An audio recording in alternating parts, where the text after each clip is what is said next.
تین نوجوان اپنے ملک سے باہر سفر پر جاتے ہیں اور وہاں ایک ایسی عمارت میں ٹھہرتے ہیں جو 75 منزلہ ہے۔ ان کو 75ویں منزل پر روم ملتا ہے۔ وہاں کا مینجمنٹ انہیں باخبر کرتے ہوئے کہتا ہے کہ میاں، ہمارے یہاں کا نظام آپ کے ملک سے تھوڑا مختلف ہے۔ یہاں کے قانون کے مطابق رات کے 10 بجے کے بعد لفٹ کے دروازے بند کر دیے جاتے ہیں، لہٰذا ہر صورت میں آپ 10 بجے سے پہلے آنے کی کوشش کریں، کیونکہ اگر دروازے بند ہو جائیں گے تو کسی بھی حالت میں انہیں کھولا نہیں جائے گا۔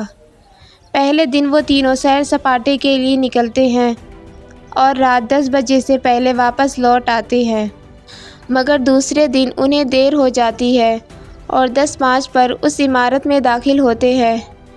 اب لفٹ کے دروازے بند ہو چکے تھے۔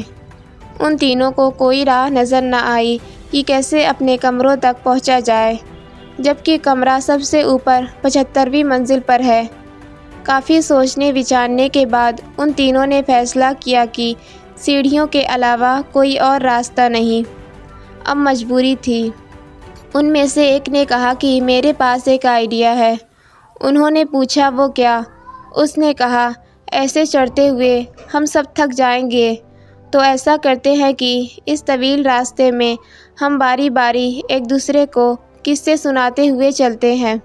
25 فلور تک میں کچھ قصے سنا لوں گا، اس کے بعد باقی 25 فلور پر دوسرا ساتھی پھر سے سنائے گا اور پھر تیسرا ساتھی۔ اس طرح ہمیں تھکاوٹ کا زیادہ احساس نہیں ہوگا اور راستہ بھی کٹ جائے گا۔ پہلے دوست نے کہا میں تمہیں ہنسی مذاق اور تفریح کے قصے سناتا ہوں جس سے تم سب انجوائے کرو گے۔ اب تینوں ہنسی مذاق کرتے ہوئے چلتے رہے۔ جب 25ویں منزل آ گئی تو دوسرے ساتھی نے کہا کہ اب میں تمہیں قصے سناتا ہوں، لیکن یہ قصہ سنجیدہ اور حقیقت ہوں گے۔ تینوں اس پر متفق ہو گئے۔ 25 منزل تک وہ سنجیدہ قصے سنتے رہے اور چلتے رہے۔ اس طرح 50ویں منزل آ گئی تو تیسرے ساتھی نے کہا کہ میں اب تم لوگوں کو کچھ غمگین اور دکھ بھرے قصے سناتا ہوں۔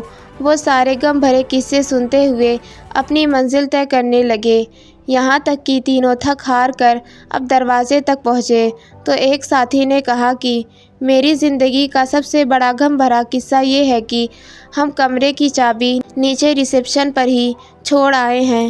یہ سن کر تینوں پر بے ہوشی طاری ہو گئی۔ مگر رکے، ابھی میری بات مکمل نہیں ہوئی۔ اس قصے میں آپ کے لیے عبرت ہے۔ ہم لوگ اپنی زندگی کے 25 سال ہنسی مذاق کھیل کود میں بتا دیتے ہیں، پھر باقی کے 25 سال شادی، بچے، رزق کی تلاش اور نوکری جیسی سنجیدہ زندگی میں پھنسے رہتے ہیں، اور پھر جب اپنی زندگی کے 50 سال پورے کر لیتے ہیں تو باقی زندگی کے آخری سال بڑھاپے میں مشکل بیماریوں، ہاسپٹل کے چکر، بچوں کے غم اور ایسی ہزار مصیبتوں میں گزارتے ہیں، یہاں تک کہ جب موت کے دروازے پر پہنچتے ہیں تو یاد آتا ہے کہ جنت کی چابی تو ہم نیچے ہی دنیا میں ہی بھول آئے۔ میرے بہن بھائیوں، جنت کی کنجی نماز ہے اور ہمیں چاہیے کہ ہم اسے ہمیشہ اپنے ساتھ رکھیں۔ کہیں ایسا نہ ہو کہ ہم اور آپ آخری منزلوں پر پہنچے تو پتہ چلے کہ ہم کنجی کو لانا ہی بھول گئے۔